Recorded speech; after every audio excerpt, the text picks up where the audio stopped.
an Empire Boxing and Unlearning Network production. Welcome back to the Empire Boxing Podcast. I'm your host, Jenna, and today is a very special episode. Probably more special for me, maybe, than anyone else. And that's not because she's not awesome.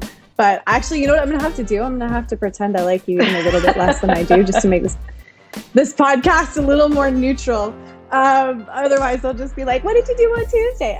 So this is my best friend. This is the talented, the strong, the courageous, the incredible Jaime Ward. Welcome to the show. Is there applause? Will I? No, but you can do like a. Oh, yeah. You don't have a sound effects button, or? No, I'm not like. Yeah. I'm not the Conan O'Brien show yet, but one day I will be. Conan O'Brien. God damn. It's all right. It's a Tuesday. Yeah, I'm gonna mess up all my facts today, and people are gonna be writing comments and like, "She messed this up." It's like, sorry. That's what Instagram's for. All the fact checkers that know right? everything. Yeah, exactly. That's the point. The point. So Jaime, welcome to the podcast. This is super cool. Because for those who may not know Jaime, and if you've been around in boxing in BC, over the past couple, I don't know, is it fair to say 2 decades? Yeah, I think it is. Yeah, woof. Sorry, bud. Boxing for the past 2 decades, you would definitely know her name. She's been very active on a number of levels. She was an amateur boxer and then turned pro. She's an officiator. She's been a judge, a ref. Like there's a million roles that Jaime's played in boxing. A coach, my personal coach back in 2018, I believe it was. So, and Jaime is linked to the original Astoria Boxing Club as well as Eastside Boxing Club. So, and now Jaime has her own gym in North Van called Hero Athletics. And they also have a boxing program as well. So we'll get into all that. But Jaime Ward is a name that if you didn't know, now you know. Yeah, Hero Academy. We actually Hero Academy. Yeah, we your email address. Led me in the wrong direction. We rebranded right before we opened because I liked Academy better, and we just couldn't buy the URL. It's like $40,000, so we're waiting for Hero Athletics. For Hero Academy.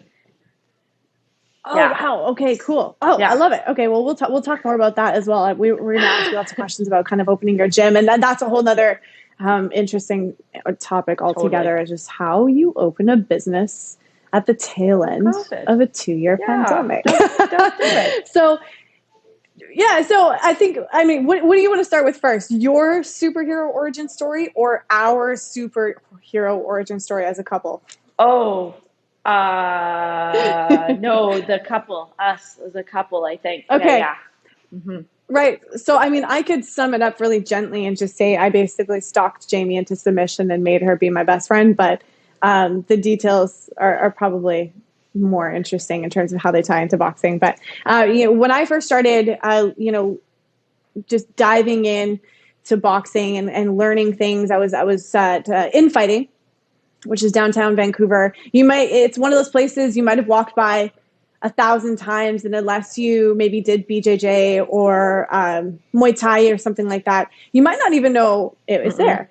It's right by the SkyTrain station entrance. And I got a tip to check out a guy named Brian to start training with him. I knew nothing, knew no one. It was my first little trip into the boxing world. And I remember going down there, and Richie Yip is the owner of the gym, lovely guy. Shout out to Richie. And I started training with a guy named Brian. And in the corner is this fiery strawberry blonde boxer chick doing all this, you were doing some essence. I think you were doing some conditioning with Tom Taylor. Yep. Shout out to Tom Taylor. And I was like, who is that? She's my hero. And I just slowly became super inspired by just who you were as like your image as an athlete and all the hard work you were putting in. And it really inspired me to continue boxing. And then our paths met later through a mutual friend, Jason Noel. Yeah. And then it kind of came from there. Yeah. And I think too, I think then when you met me, I just turned pro. So I feel like that was, I don't want to say at the height of my career, but I was coming off of an amateur career because I was like I was just fed up with the politics, and I was too old. I was too old to go to the Olympics, which we'll touch on. And was like, well, I don't know what else I'm going to do for the rest of my life. So I guess I'll go pro. So that's cool. And I remember you came and watched me spar and handed. I did. I was keen. Yeah. I was handing Jamie her water bottle. With your coach Sam was in the corner, and I remember Brian had connected me with Sam, and they said, go. I was just ready to do anything. I would go anywhere that anyone told me to watch someone. I would have mopped floors and membership in the gym, kind of thing. Like I was in that stage in my early 20s where I was like, I'll do anything.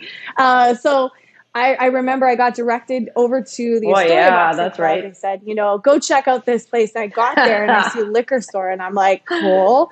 I think I'm in the wrong place, which I think everyone has a kind of a common story about their first time at the Astoria. You're like, okay, but like I can buy all the Pilsner, but where's the boxing? Exactly. And found my way into the basement with probably a look of just bewilderment on my face. The guy that was working at the counter said, "Oh, you're trying to get to the boxing club downstairs." I'm like, right. And there you were. You were sparring. I don't remember who you were sparring, but I remember just introducing myself to Sam, and I was on the outside of the ropes, just kind of in your corner, handing you water, and you're probably thinking, "Who the hell is this?" I don't even remember, to be really honest. Which is fine. Yeah, I was such a. But I've been told that sorry. before. But I was probably sparring Jen or Cindy. And I mean, like, it's so funny. It's like, I've been hit in the head a lot, Jana. So, like when I say I don't remember, it's like, maybe it was just because one of those two women had hit me really hard in the face in the moment. No. And I was a little fly on the wall. So that's sort of some of the first few times that we met. And then, fast forward to me, I believe I went to a show that Anna Ferrant was fighting in. And I remember Dave Shook being in her corner. And I had talked to Dave for the first time about East Side. No, not the first time. I'd haunted him through Facebook Messenger. I was like, I really want to come. Like, what's the deal? Anyways, I finally met him. I think Anna was fighting. I think that was Anna's last fight or something. I remember going to this show, and you were there, and I showed up at East Side, I think shortly after that, and you took me on as your athlete, and that kind of the rest is history from there. So that's kind of more or less our little jam. See, I don't even remember that happening, but I do remember me like sitting down with you, and I was like, Jana, I'm gaining weight and I need you to help me with my nutrition. And we sat and did like a nutrition consult, and and you, like, we had just a fantastic connection. And then I found out that I was pregnant, and that's why I was gaining. I mean, I meant to get pregnant, so it was a good thing. But I was like, oh, anyway, so that was, And we had a very adult, will you be my friend conversation after that. I was like, will you be my friend? And I don't know. I feel like I always ask people, like, can we be friends? Yeah. And then I was like, yeah, of course. I've been stalking you for a year. So absolutely. So give us your boxing origin story, because that's what we're really here for. And we want I wanted to hear about your very first time kind of putting on the gloves, your experience as an amateur, and then let's start there, and then we'll lead into your transition into pro. Yeah. So in 2002, I think it was, I moved to, so literally 2 decades. 2002, I moved to Calgary, Alberta, and I was going to art school there, and I lived right by the University of Calgary. And, I was super determined to be a triathlete, and that was not working out so well for me, especially in the winter in Calgary, because you're from Calgary, so you know how it is. It's like minus 30 and my eyelashes freezing together while I was trying to run like 20 kilometers, and it didn't work out. So there was this boxing fitness club in the University of Calgary. And I just started doing classes there and was just like, oh my God, this is the shit. This is amazing. And I came back to Vancouver over, I guess, holiday break. So I don't know, Christmas break. And Dave Brett, who owns Griffin's Boxing Club, he was running boxing classes with Mark McGilligot at William Griffin's Rec Center in North Vancouver. So that was like 18, 19 years ago. And so I dragged my buddy, Rosalia Calla, to these boxing classes. And we just did those the entire time that that I was in town. And then, and then when I went back to Calgary, just kept doing the boxing classes. And I only lasted a year in Calgary. It was just too cold for me. And and so then when I came back to Vancouver that summer, Rosa had left. She'd left the William Griffin's classes and had joined a, I'm going to say this in quotation marks, a real boxing gym. And the reason I do quotation is because Dave Brett does own a real boxing gym, and he's got like Olympic level fighters, and they're amazing. Oh yeah. So, but you know, back then that was like 20 years ago. So, things shift and things change. So Rosalia had joined the North Burnaby Boxing Club, and she was, she wanted to fight. She wanted to compete, amateur. So I was like, yeah, I'll come with you. And it was in a gymnasium of the North Burnaby Community Center. And it was just like super, it was hilarious. It was exactly what you would picture an amateur boxing club to be. So that was my start. I then met my longtime coach, Dave Shook there, started having amateur fights, had a pretty long string of wins. And then, just was trying to compete as much as I could, I don't know, every couple of months, every two months, 3 months. Went to nationals, 1 provincials, 1 gold. I don't know, won a bunch of shit. So modest. I'm so modest. So much I can't recall. I don't remember. Oh my gosh. I did well. I did really well, you know. And I would never say I was a talented boxer, but I had good coordination, and I was athletic, and I had a shitload of grit and a lot of heart.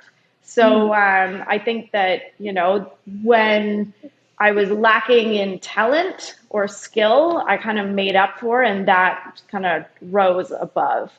So, yeah. Do you think that like the triathlon training set you up for that sort of grit, or was it something that you kind of have always had and exhibited as a younger person? Yeah, no, I'm a fighter. I'm a pretty fiery person. I was a pretty fiery kid.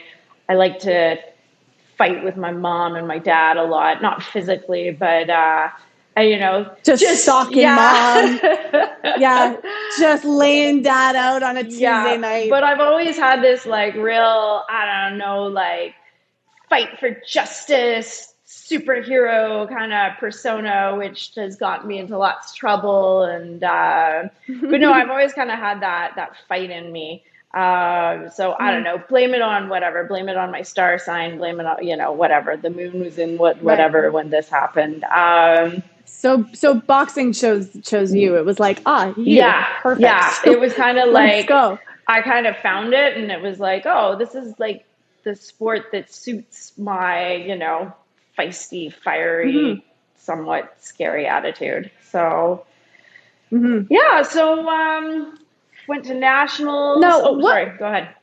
Just curious, what was the pool like for female fighters at the time? Because I know, you know, even through my experience, there's huge gaps in certain weight classes where there's like nobody. So you're fighting the same like 3 people all the time, or you have to travel. What was it like back then? Because I would imagine there's more athletes now than there were then. Well, good question. So right around that time, $1 Million Baby had come out.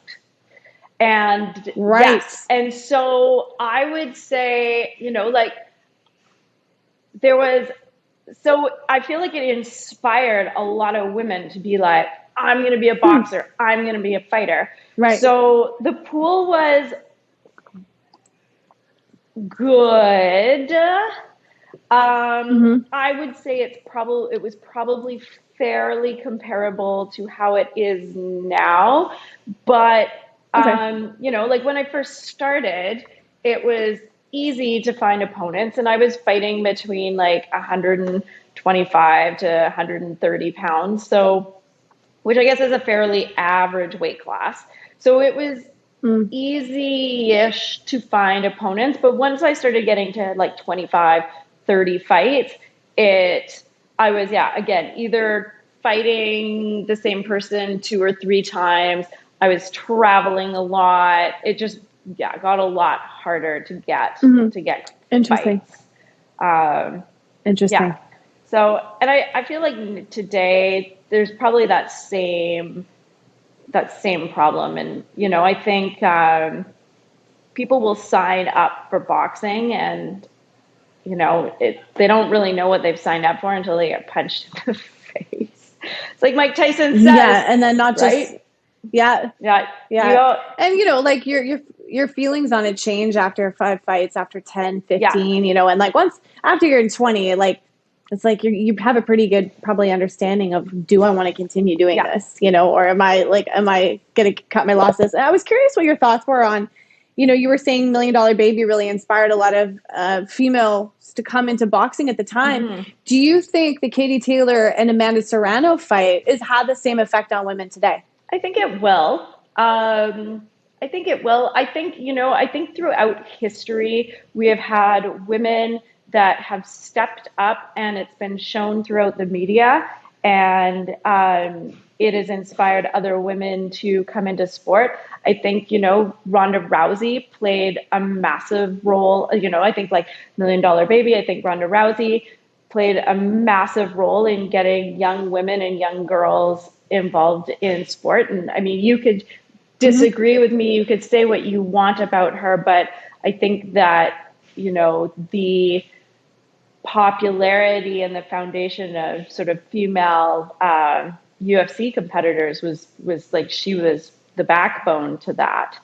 There was a time for sure. Yeah, absolutely. No, I think, regardless of what you think about her now, she was smoking people in her division, and she was really good at a couple things. And those two things, like it was basically it was like her arm bars and her judo and stuff like that. Right. So she just smoked people with her techniques that she was really, really confident in. And for sure, I'd agree with you. I think that probably inspired tons of women, and then closely following that, but it would be, like Holly Holm. And I think the Williams sisters probably had the same effect on little girls looking at tennis players and dreaming of Wimbledon trophies and all those sorts of things. So very cool. Now, Jamie, how many fights were you in your amateur career before you decided to go pro? I had 50 fights in total, 3 professional. So that would be 47. I was worried for a second. Like, math. Oh my God. Don't do the math wrong on the podcast. Right? Jason can't edit that out. It's just 50 minus 3, Jamie. It's not that hard. So 47 amateur fights, 3 professional fights. So what was the crossroads? Like, so you're coming into, you have 47 amateur fights under your belt. It's basically like, continue fighting amateur for the hell of it, like go to the Olympics or turn pro. And what was that decision-making process for you like? So I think my last amateur fight was in 2010. We'd found out that women's boxing was going to be in the Olympics for 2012. My weight division was going to be, so they only had 2 weight divisions. And my weight division was one of them. But I would have been too old. At a ripe old age of 32, I would have been too old. As far as I know, they've changed the age requirements, but you know what? I would have to look that. I would have to look that up. No, what is that? Is that AIBA? Is that an AIBA thing, or what was it at the time? So that would have been was it AIBA that still? was AIBA. Yeah. Okay, and what is it based on? Like, brain health of the athlete? Basically, they don't want old ladies getting brain damage. Right. Huh. Well, it is interesting because, let's tangent just for a second. Like, let's be real. Like, the training, the recovery after 30 is just different. It is. I think it is. I think you just have to manage your training styles and your intensity a little bit different, because it's not like you can't be in your peak in your mid 30s. And I think 32 is too young, but after like 35 heading towards 40, like your requirements for recovery are just different. Like, I'm watching, I'm in jits now, and I'm watching these like 20 some year olds like raise their eyebrow when you're like, yeah, like, I've got this injury, I've got an MCL or like meniscus, or like, ugh, and I'm going, hey, like, anyone in their 20s doesn't have any right to comment about how someone in their 30s' body's feeling. It's like, we were putting reps on our bodies before you were even trying out for your first sports team. So keep your opinions to yourself. But I do think, like, I think 32, I think that's a joke. I think AIBA shouldn't have made it that low. But I think I would say, like, probably, maybe 35. But look at pros in their pro career, having like prolific careers well into their late 30s now. So I know Holly Holm, she's, how old am I? I'm 42. I think she's 40, maybe 41. Still out there banging. Out there. I think a lot of that has to do with the advances in the science around training and recovery now as well too. Like, I think there's a lot more knowledge being put into athletes' camps, periodization, proper recovery. And then, like, if you've made enough money in your sport, what you have access to in terms of like injections and therapies and all sorts of things, like, is a little bit different, but still it's really encouraging to see people have long, prolific careers in the sport. So did you want to go to the Olympics? Like, were you like totally let down over this? I was pretty bummed out. I was feeling, I was really bummed out generally with the attitude towards women in amateur boxing. And that's kind of lasted throughout my entire career. Throughout my entire career, I would have coaches say to me, I don't understand why you're so upset about it. It's just women's boxing. I don't understand why you'd expect to go so far. Like, women's boxing is never going to go anywhere. No one wants to watch women's boxing. Nobody cares about women's boxing, like, all the time. And this is like not just one person, these are, multiple coaches, multiple people who, like, I'm not very involved right now anymore. So it was a very old boys club. So it's interesting. I don't have a ton of this, I can't make a ton of comments just based on my personal experience, but I do have one story. And it was you and we were fighting. Well, I was fighting. You were with me. Migo, your husband, was there as well as my second. Yeah. And we were by, what was it? The Playland. What's it called? It was that hotel right by Funland, or wherever the hell that is, like out towards. Oh yeah, like in Abbotsford with the mini golf course. Out towards Abbotsford. Yes. Yes. So forgive us, we can't remember the name, but if you're listening to this, you know exactly what we're talking about. I want to say Pacific Playland. No, but it's like Fun Castle or something like that. Castle Fun Park. Yes, there we go. And this story has nothing to do with Castle Fun Park, except that it was next door. So we're fighting in this show, and it was in the hotel there. And I remember we were going to the athletes table to check in, and you were standing right behind me. It was just us two. And I don't know who was at the table. I mean, it's irrelevant, but their comment was, where's your coach? Yep. Oh, I remember that. And they looked at you and they were like, where's your coach? Like, and fuck you. I was like, what do you mean, where's my coach? Like, you know, and that was a moment that I'll never forget, actually. And, you know, hearing you say that definitely brought that memory back. And I can imagine at that time it would have been really challenging. Whereas I think, you know, there's probably been a huge shift in perspective now, especially after, you know, Matt Serrano and Katie Taylor sold out. I hope a main headliner. I hope so. I hope so. I am not specifically optimistic. I think that they're, you know, I mean, fuck. It's, you know, fuck. Okay, even with that fight, okay, here we go, Jana, here we go. Okay, women have I've been baiting her work. into this for the last half an hour. Women have to work 10 fucking times harder. 10 times harder to be a coach. You got to work harder. You got to do better. You got to have better athletes if you are a woman than any male fucking coach out there. You want to be a ref, you want to be a judge, you better not make a fucking mistake, because you're going to get the shit torn out of you if you are a woman. If you are a female fighter, you have to have so many goddamn accolades, so many successes to make a fifth, maybe like 1%. Oh, see, now here we are. Here you go. You were working me up to it. Let's go, like Jamie. Just let it go. 1% of what your male counterparts make. Like, okay, so Katie Taylor, she made $1.5 million in that fight, right? $1.5 million. Mm-hmm. It's 2022. It's like Mike Tyson in 1993 against Evander Holyfield made $30 million. And in 1993, women's boxing wasn't even a sport. It wasn't even a fucking sport. We have to work. Oh, see, you've started it. We've just like, yeah.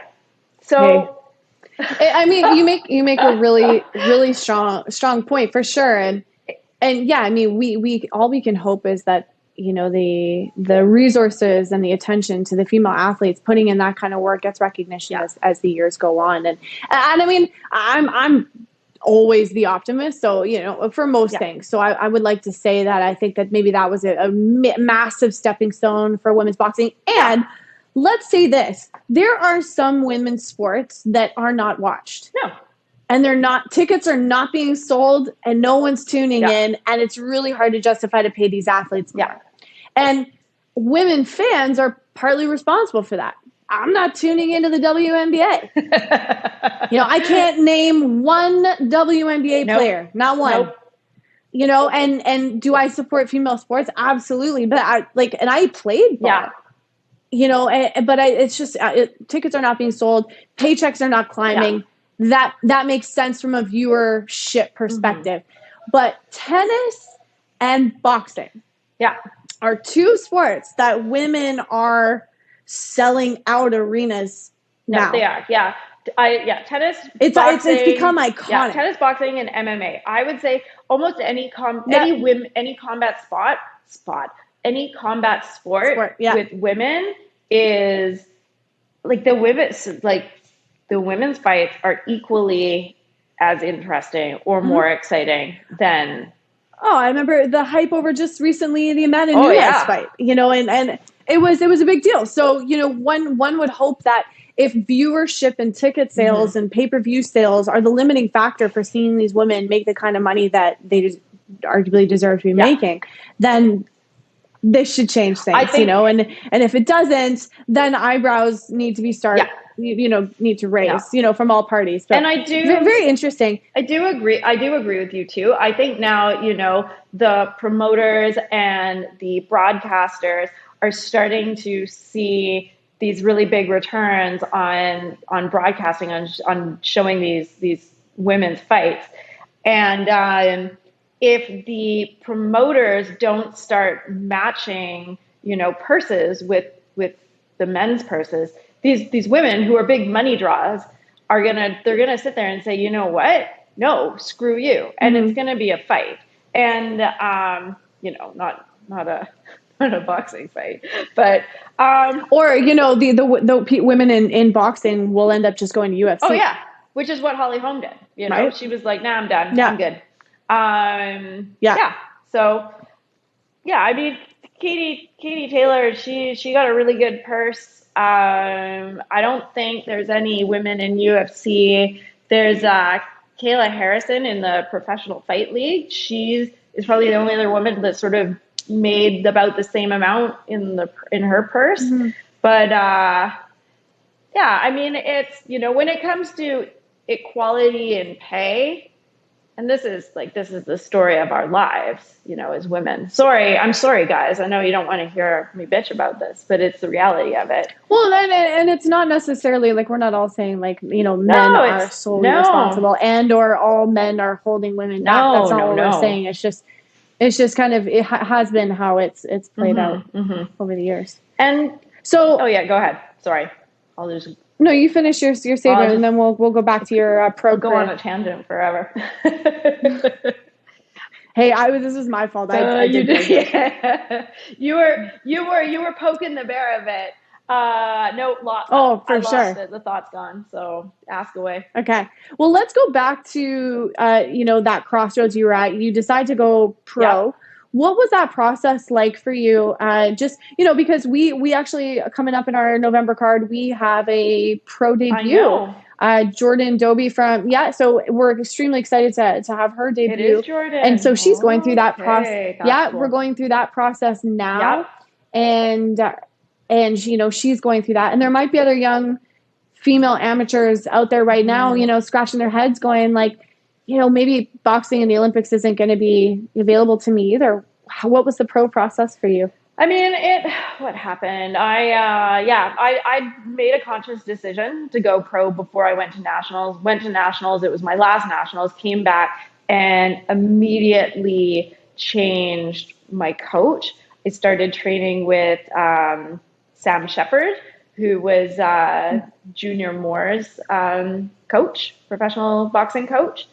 And it was a beautiful and very sad experience all wrapped into one.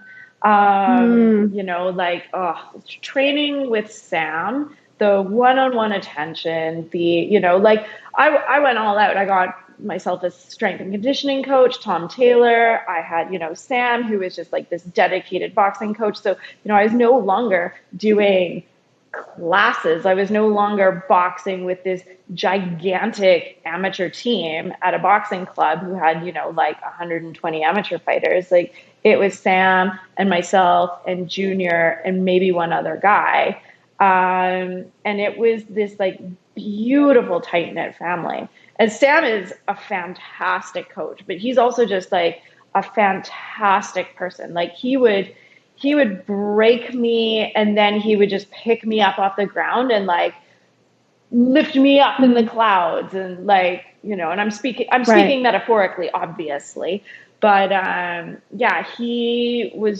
it was such an amazing experience to sort of make that shift and find people in my life who really believed in me and who really wanted to see me succeed and who really supported me. The one thing that I do regret is not getting a good manager. I should have had a really good manager. And, you know, Sam would say, I'm a coach. I'm not a manager. I don't, you know, so that's one of the things that I should have done. There was not a lot of boxing managers. I was going to say, who played that role? Yeah. So or you guys just kind of had a chat as a group and then we're just like, let's do this. Pretty much. Yeah. Sometimes Sam would chat with promoters. Sometimes I would chat with promoters. Sometimes promoters would like reach out to me.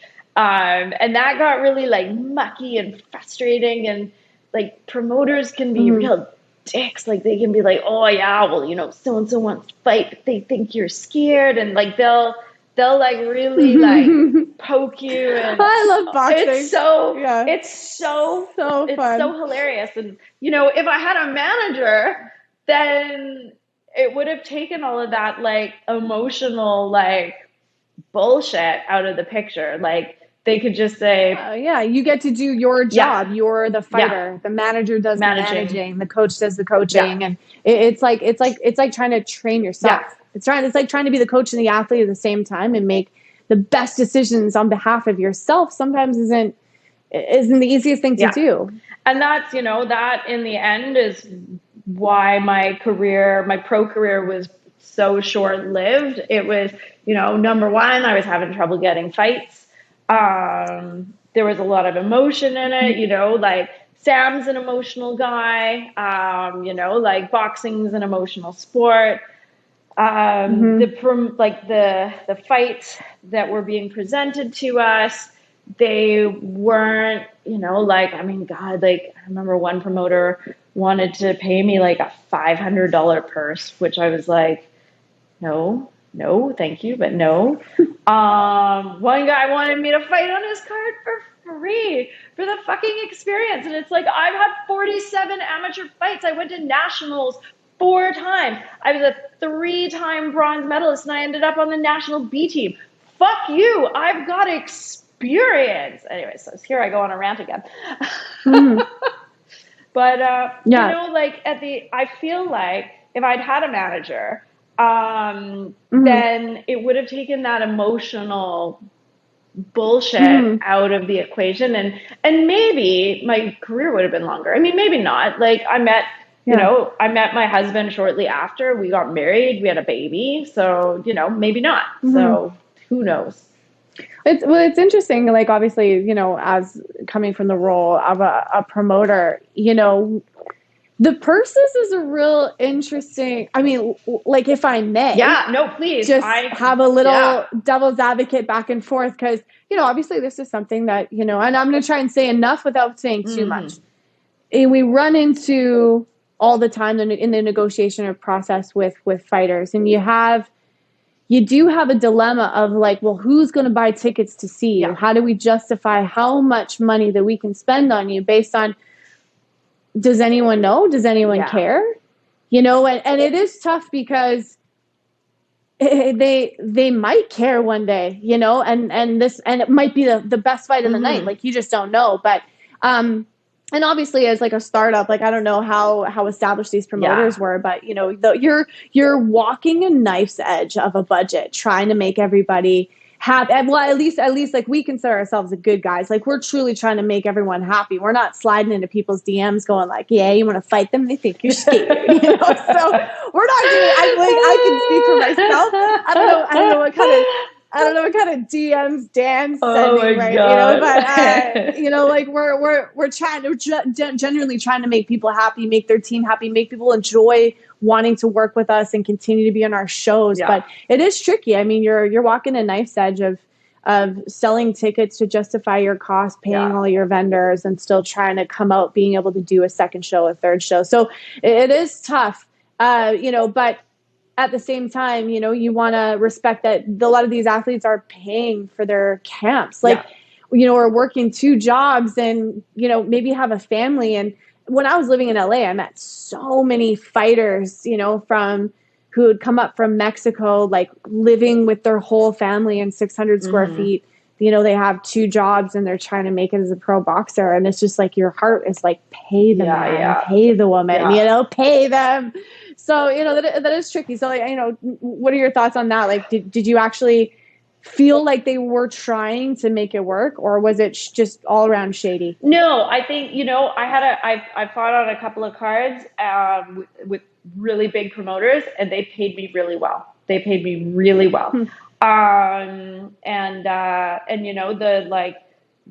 2 guys that were like, can't pay you, don't want to pay you, were like shady dudes. They were just, shady. and they're known in the industry to be like shady dudes, right? And one was in BC and one was in Alberta, But and so what? Sorry, go ahead. One of the things we've been trying to do as well is like, we'll offer, rev share opportunities for some of our athletes as well. Like, hey, we'll give you a promo code, sell some tickets, that kind of thing. And was there anything like that was available to you back then? No, I did. I got one of my fights here, actually with Jared Gianco. He gave me a revenue share. I know, right? Nice. In ticket sales. So that was nice. And they paid me a really nice little purse. But I'm also a good negotiator. So but yeah, no, so that was nice. My debut, I fought under Jelena's Jelena Marjanovic, Mel. And they were really good to me. And then I'm trying to think. When I went to Winnipeg to fight, the promoters, they were really good to me too. I can't even remember. So there were some positive experiences, and just being like, just having the opportunity to be connected with Jelena, like at that time, like she's amazing. Oh yeah, she is. What an incredible athlete, incredible person. Wasn't she inducted into some kind of Hall of Fame or given some kind of award of achievement or something? She's a fantastic talent, and she's done a lot for the boxing community. And she's based out of Calgary She was in Edmonton. So when I fought, I was on a card that she was the main event, and that was in Edmonton. But that was also like in 2011. It's like a million years ago. I think the last time I remember her fighting was maybe 3-4 years ago or something. I'm not sure if she's retired now, but very cool. She lost her coach. She lost her coach a couple of years ago. That's and that was pretty. To illness. That was pretty heartbreaking. Devastating. Devastating. Yeah. But no, the you know what, the questionable guys, I just, I never accepted their offer, and that was kind of that. So, Right. Now, what was your most memorable fight as a professional boxer? Oh, I mean, they're all memorable, but I would say my debut. My debut is like, I won my debut. My pro career is not shining. I won my debut. My second fight was a split decision to her, and then my last fight was against a world champion, and that was really rough. And that was what was her name? That was against Olivia Gurula. Yeah. And she's a beast. That was a fight. She's a beast. That was a fight. A lovely person, a beautiful person. Yeah, a freaking beast. She's still competitive, is she not? I think she is.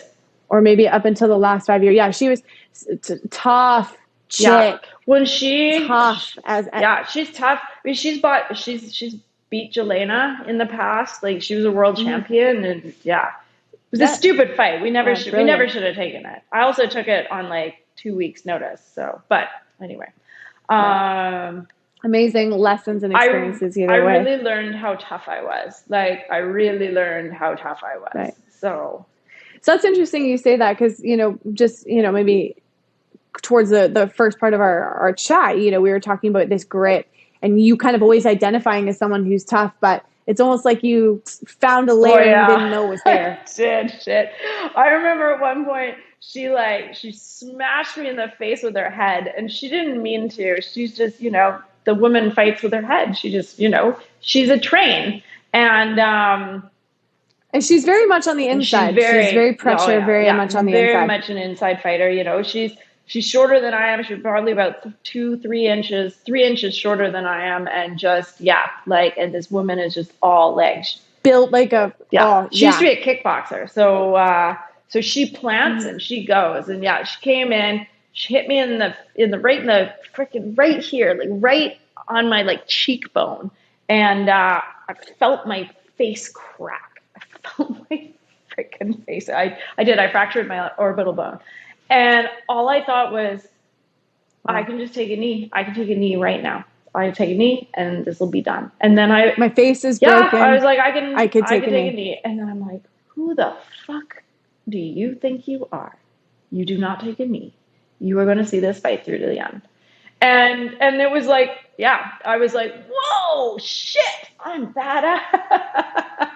I looked like freaking ground meat after the fight, but Yeah. but I'm really glad I didn't take that knee, man. Yeah, Right? yeah. Yeah. I feel like knowing you the way I know you, I don't know if you'd ever forgive yourself Oh for no, that. I would have been choked. Jamie, talk to us about what it was like transitioning into coaching lifestyle and being a coach and leaving boxing behind. Was that hard, or were you fulfilled by, pouring into Oh athletes? yeah, no, I was. I really was. Honestly, Jana, I think that it's been more rewarding and more fulfilling being a mentor and a coach than it ever was being a fighter. And, like so many women, we get into this sport and we're like, we want to inspire other women, young girls, to show them like, hey, look, like this is what you want to do. This is what you can do. But I found as a coach, especially as a female coach, I could reach women on a completely different level. Instead of leading through example, I was leading by teaching. And that has a real power in it because I wasn't saying, hey, look at how great I am. You can be this great too. Instead, I was saying, hey, look at how great you can be. And I'm gonna give you the tools so you can get there. So yeah, it's been exceptionally rewarding, and it's been a really lovely transition into like my old age. So it's like, okay, yeah, I'm getting old, so I can't really do this anymore, but hey, I can still inspire you. I can do it in a different way. And what was more like, was transitioning into being a mother from an athlete and a coach, was that a more harder or easier transition? Just, I'm gonna backtrack. I will answer that question, but I will say that transitioning from being a fighter to being a retired fighter was exceptionally difficult. And I didn't go right from, competing into being a coach. I think there was like a 3-year hiatus in between. And maybe even longer, actually, because I didn't start coaching until after my daughter was born, so which was 5.5 years ago. So I took a long hiatus from boxing, and it was extremely difficult, and I really lost my self-identity. for sure. And so, yeah, I get it. yeah. So I just wanted to sort of preface with that. What was your question about being a mother and a coach? Yeah. So, because I feel like you go through an identity shift going from I am an athlete Yeah. to I am a coach. It's like you kind of have to relearn what you identify yourself as. And then going from that to being a mom, did you start to identify less as a coach and more as a mom, or what was that like? No, not at all. I had Eden, so I had a daughter, and she's also a fiery little kid. And to be really honest, I think it just lit an even bigger fire in me to be like, no, like all of a sudden, all the injustice, is that a word? Anyway, you know what I mean. Run with it. Yeah. All of the, like, I kind of sat there and was like, like, these are the things that are happening to women. These are the things that are happening to young girls. I need to be an example and teach my daughter how to be a strong woman. And I need to fight. I need to fight these injustices. And it is a word. I realized that I couldn't be a hypocrite when I had someone little watching me. Like I had to, if I was going to say like, I am inspiring women, I'm fighting for women's rights, I'm doing this, I'm doing that, I actually had to do it. And I had to fight these really big, these big battles, these big fights, because she was there watching me. So yeah, I wouldn't say that I identified less as a coach. I would almost say that I became more of an active feminist. I don't love the word feminist, but I mean, if you look at it as like fighting for equality, then yeah. So But I think the definition has been unfortunately skewed, and what people think initially when they hear feminist. I think, and unfortunately, that's been tainted yeah, a little bit by certain people that have thrown that term around and then acted slightly like in adverse to its yeah. true origin. So interesting. Well, that's beautiful, and I really like what you said there about showing. You didn't have to say, look at how great I am. You could do it too, I guess. It's sort of like, look at how great you are. Let me show you the Yeah. way. I think that's really beautiful. And I definitely can speak to that as someone who trained with you. That was very much who you were to all of us, and who you were to me personally as Thank well. you. I'm curious who your biggest influences were as an athlete, kind of coming up as you were finding your style and your grit, and as you were working with coaches and figuring out what worked for you, what didn't. Who were your biggest influences? Oh, to be really honest, I'd say man, I mean, my coaches were a huge influence. Tom Taylor, Sam Shepard were a huge influence. And it's funny, I'm not the type of person who like sees an athlete and gets inspired by an athlete. It was more the people that I surrounded myself with, like my friends, the people who built me up, like people like you, people like Sam, people like Tom, people like Migo. And even at the time, like the team, like when I was amateur, like the team that I trained with, the people who were sitting there saying, you can do this and we believe in you. Were definitely those people that inspired me, that I pulled my inspiration from. When it came to finding my style, I didn't really find my style until I was pro, because at that point I was allowed to have a style. With amateur, back when we were fighting amateur, or when I was fighting amateur, it was a point system. So you had to kind of play the game. And you and I were having a conversation about this earlier about jiu-jitsu, where, like in different leagues, like some are point systems, some are submission only, yada, yada, yada. And so you have to play the game depending on. It's still like that in amateur boxing. It's you sort of go. I think up until you're maybe like, let's say like someone like Naisha, her level, she's got a style, and it's actually very atypical of amateur style. Whereas someone like Terrace has an amateur style, and she's very good at it. She's long, rangy, in, out, angle change in. Whereas Naisha's in and out, but she's got, low hand. She uses her head more like a pro. No, she's got swagger. She'll throw an up 100%. She'll throw an uppercut from the hip, and both women very successful. Yep. But I'd say, Naisha has adapted a completely different style than your stereotypical sort of amateur style, and it's working for her. But even now, there is a style. Like, I don't love it. I find it exhausting. It's absolutely it is. exhausting. It is exhausting. I'm like bouncing around. Oh my, it's exhausting. God, you can't. And you only have 3 rounds to blow your load and impress the judges. So whereas you're like,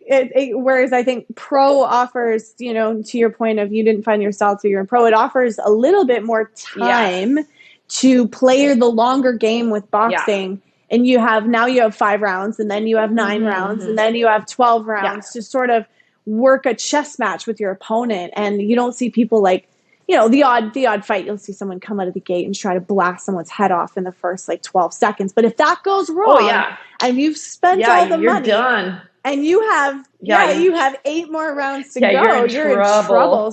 Yeah. So you don't really see that, and it is interesting. So I guess you're right. Like, styles. I think Naisha again is my sort of outlier example, and some of the other guys I've seen as well have more styles that are developing, but it is more reserved for pro boxing. So what shift did you make from amateur to pro style wise? that you noticed? So like, you know, again, like to your like with Terrace, like, and then the bouncy. So when I was amateur, it was like, Jamie, you're tall. You're tall for your weight. You're tall for your weight category. You're long. You know, you got to bounce. You got to bounce. You got to hop back and forth and use your jab and use your range and like go in and then get out. And then when I switched and I started boxing with Sam, Sam was like, Jamie, you hit like a motherfucker. He's like, stay in there and turn over your hips. He's like, slow down. Stop bouncing around. He's like, step around. Take your time. Get grounded. Turn over your hips.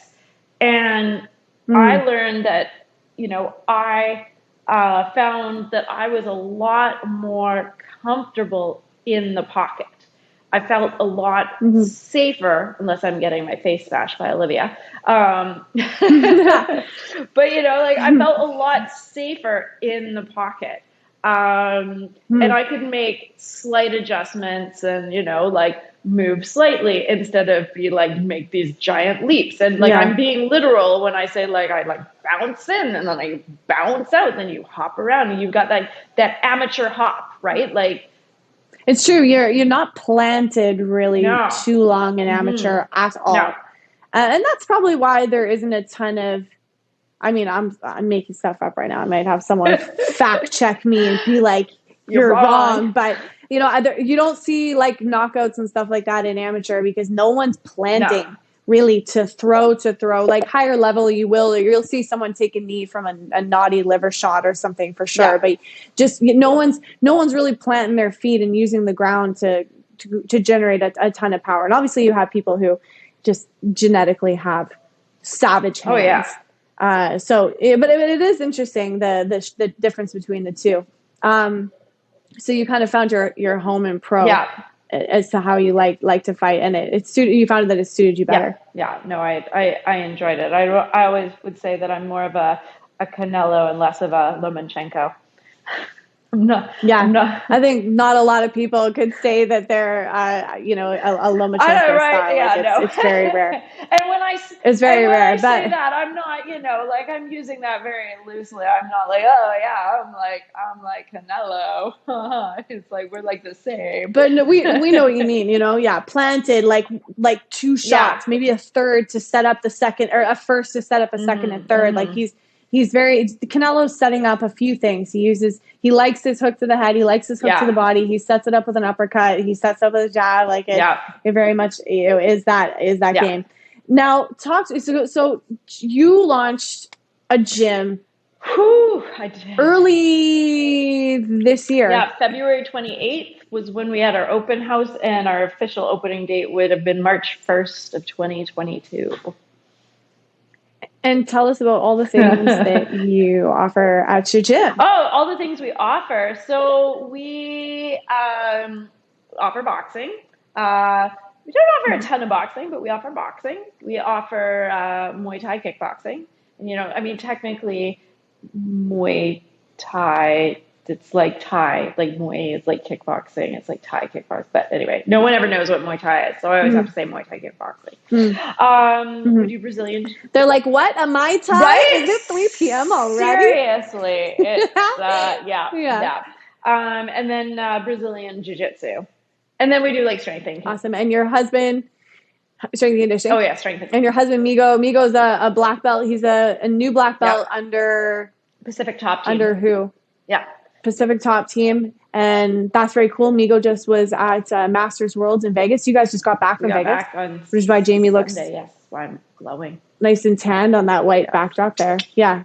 So that's great. Now, I mean, I was in there painting walls with y'all, like in the early stage, but there was a whole bunch of things that happened along the way, like hurdles and roadblocks. Just talk to us a little bit about the roller coaster, of that experience and how fucking happy you are that you made it through in the end. Wow. I mean, made it. We're only 6 months old, but we're doing really well. Actually, August was bumping. We just awesome. Killed her. So just side note on that though, I don't know what's going on because August in Vancouver, traditionally in the fitness industry of any kind, is slow as molasses. And everyone I've talked to is like, what's going on? Yeah.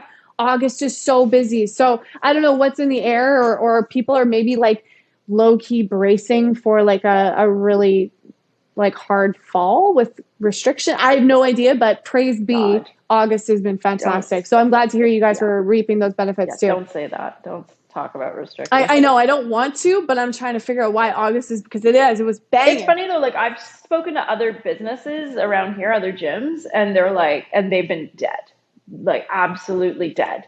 So as I'm like bragging. So I mean it's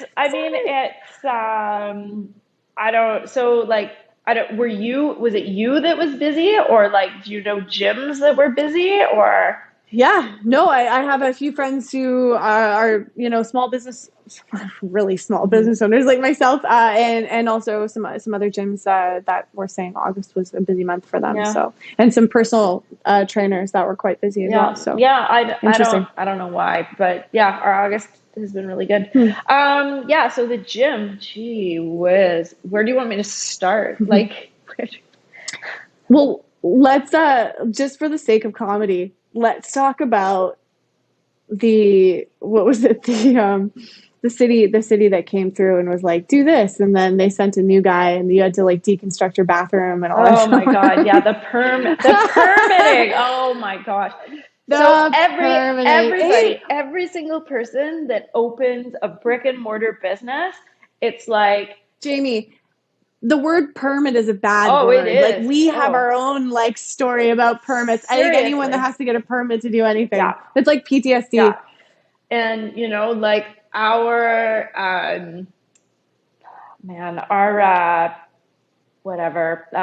building officer person, they're known in the city to be like a reputation. They have a reputation. Yeah. And lucky you guys. Man, and I've talked to, there's a couple of other businesses that opened around the same time we did. And like, there's a distillery down the street, and like, I'll go in and I'll sit with the owner and we'll talk about this officer, and it's, Anyway. I wonder if this person knows that people are like having more drinks than they intended over their name, Oh, I think. Like, does this person go, I made people drink today. Yeah. Like, do they know that this is what they're doing to humans? I think they must. But yeah. So they came in. They did all of our, like, throughout our build. They did all of our sort of like checks, and there was always something. And in our final check, they came in and they were like, yeah, no, you guys are missing like eight lights. And I was like, what are you talking about? No, you need like 8 more lights. And I mean, it is a pain in the ass because you've got to get an electrician in. They got to run the wires through the ceiling. They got to run the wires through the walls, which we've closed up and drywalled and painted because the gym's done. And they're like, oh, and you need emergency lighting here and there. And the fire alarms. Well, where's the fire alarm? I'm like, it's right there. It's that white speaker. There's one there. There's one there. There's one there. There's one there. And they were like, no, it should be like a big red bell. And I'm like, this is not an elementary school. They don't do big bells anymore. And we went back and forth whether this is a fire alarm. And I'm like, look, I'll just pull the fire alarm. We'll find out. And I didn't. But it was. But yes, our accessible washroom. Oh my gosh. Like, things were either like half an inch too high, or we needed this like recessed soap dish. And, sadly, the designers didn't actually design the washroom to code, or maybe they didn't review the code. But when we did the damn washroom, it wasn't, the stupid recessed soap dish wasn't on the plans. So we had to cut it. You had one job, designer. One job. So we had to cut a big ass hole in our like $14,000 tile to stick this stupid recessed soap dish. And man, I was so fucking pissed. And then when we had our final inspection, they sent a different inspector. And I know him. We had a really good relationship, a good rapport. And he was like, oh, yeah, no, this is fine. Good job. Awesome. Yeah. But it's like just the freaking life and times. Like, do you ever wish you had like a YouTube, like someone following you around doing like a documentary of the whole experience? You upload it on YouTube or something? I think my general contractor wishes he had like, a reality TV show. Because I remember, I don't have cable anymore, but I remember there was like all those, HGTV channel or whatever. It was like big restoration or something. It could be like, you could add your own thing there. So for all the life and times of Hero Academy, but you guys are open. You're 6 months old. Everything is going swimmingly from what I understand. We're doing good. This is good. Yep, we're busy. Now, I'm going to go straight to the jugular here. We've talked about this a few times throughout our friendship. I want to know your internal back and forth emotional. Like, there's been times where you're like, I'm making a comeback. I'm going to do it. And then there's been times where you're like, I'm not doing it. What ping pong match are you playing in your heart and in your mind when you think about making a comeback in boxing? Well, I'm not making a comeback because I'm 42 years old. And I like my brain. At the time. I like my brain. I was seriously considering a comeback after I had my daughter. And I was training with Lou Sargent at the time. And I was like, and then with Andy Mavros. And was like, yep, I'm going to do this. I'm going to make a comeback. I'm going to have like another 1 or 2 pro fights. We'll find some other old ladies for me to fight. It'll be great. It'll be like old grandmas fighting each other. It'll be fantastic. And I was really set on doing it. And and that was back in 2019. So I was still in my 30s then. In my 30s. And then COVID hit. And it was just like, you know what? Never mind. Like, this isn't going to happen. Yeah. Right. COVID hit. And then, I turned 40 and then I turned 41. And then we decided to open this gym and, and then I fell in love with jiu-jitsu and it's just, and nobody wants to see a 42-year-old box. I mean, maybe, but it's like when Mike Tyson and Roy Jones Jr. bless his heart. I remember. I mean, okay, let's be real. Those guys like Mike Tyson, looked like a machine. He did, and the disparity between his performance, let alone his walkout, to Roy Jones Jr.'s walkout, like. I was like, the guy's not going to make it to the ring. He had like a lean going, like his hip looked janky, like and it was emotional. I was like watching them being like, why? This is how people are going to remember you. Like, I mean, honestly though, yes, but Mike Tyson will be. What I was saying after watching that fight is like, I was like, give the guy another 5 rounds, he'd be fine. Like, also, he could have finished Roy Jones, and the guy still looks fantastic. So it's just, but poor old Roy looked a little weathered. He looked a little weathered. I was worried at the walkout. Let's just say that. And then I feel like we watched. And it was a very. We watched that together, didn't we? I feel like we did. I think we did. It was a very sportsman-like, gentle competition. It was not Mike Tyson. I think could have probably sent Roy to the hospital, and he didn't, which was lovely. Because to your point, no one wants to see that. Like, no one wants to see old Mike Tyson send old Roy Jones Jr. home on a stretcher. Like, no one. That works for nobody. No. It's not good for boxing. No. Jamie, what do you think about Anderson Silva and Jake Paul? Do you have any opinions about this? No. It's confirmed. I don't want to talk about Jake Paul. I know. That's why I have to ask. Is it good for boxing in your opinion? She takes out her earphones. She's like, I'm done. You're right. I'm like, yeah, I'm leaving. I'm going. Yeah, bye. I'm missing a jiu-jitsu class for this bullshit. Oh man. Okay, so all right. Here's the thing. Okay, so this whole Jake Paul bullshit, it's like when Mayweather and Conor McGregor fought, right? It's like when did Jake Paul fight Mayweather? I don't remember. It's like, I'm sorry. Is it like Mayweather and McGregor? We're talking like UFC top tier icon, boxing top tier icon. But it's still ridiculous. Like, that was ridiculous. Okay. Who else did Mayweather fight that was ridiculous? Like, oh, he fought Jake Paul. He did, and that was ridiculous. Yeah, and it's like, it was ridiculous. Like, fuck, man, we can't. It is ridiculous because it's pretty much rigged, you know, and we know, and he's picking these guys that he knows need a paycheck so bad. Like, I don't know what Ben Askren has been up to prior to that fight, but he was like, yeah, I'll get my ass knocked out for whatever, like $1 million, couple mil. But you know what?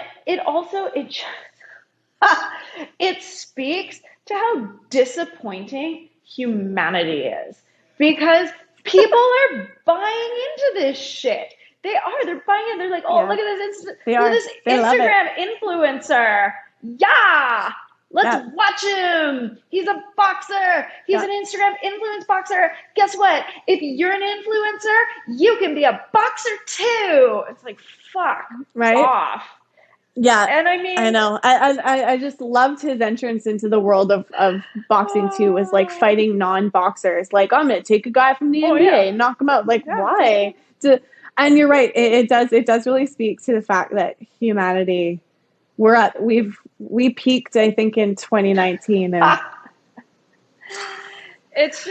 it's over, baby. It is. It's a scary world out there. Like, it's scary. It's a scary digital world out there. So, oh man, but I mean, it never ceases to give me fodder to talk about on my podcast. I mean, and laugh about. At least Jake Paul's boxing game has improved. Like, at least he's getting better. You know what? He's not horrible to watch. He's not like it's bad, but he's not like horrible. And you know, there's a piece of you that even if he did get good, would still kind of hate him a little bit. And I think that's his whole thing. You know, it's like it's kind of like the even bad press is good press kind of thing. But anyways, I was just curious if you had a little opinion on the Silva Paul fight, because we've got better things to look forward to, like Triple G Canelo, which I still think we could probably predict with a blindfold and never see the fight. But that's unimportant because they have put in their time, and those two men are impressive athletes, and just for boxing alone, watching them go to work is incredible. Jamie, if you could, on a closing note, if you could give 3 pieces of advice from your experience as a coach, a mom, an athlete, to a young woman out there who's maybe kind of at the crossroads that you were at in her amateur career, wondering what's next and thinking about turning pro, what kind of 3 pieces of advice would you give her? Well, my first statement is, I feel like this is my life motto, is if it was easy, everyone would do it. So just, sit on that. Mm-hmm. This is not, your journey's not going to be easy, but that's what sets you apart. That's about it. Shit. Yeah. So, okay. That's true, though. So yeah. So, I mean, fuck. Yeah. So that's my one big statement, like if it was easy, everybody would do it,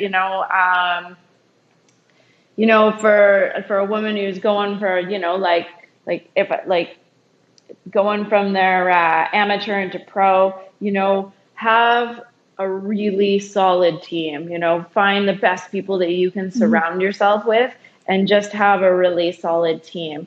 And if somebody's ego, or feelings are taking over your route to success, then you need to trim the fat, because at the end of the day, it's your journey.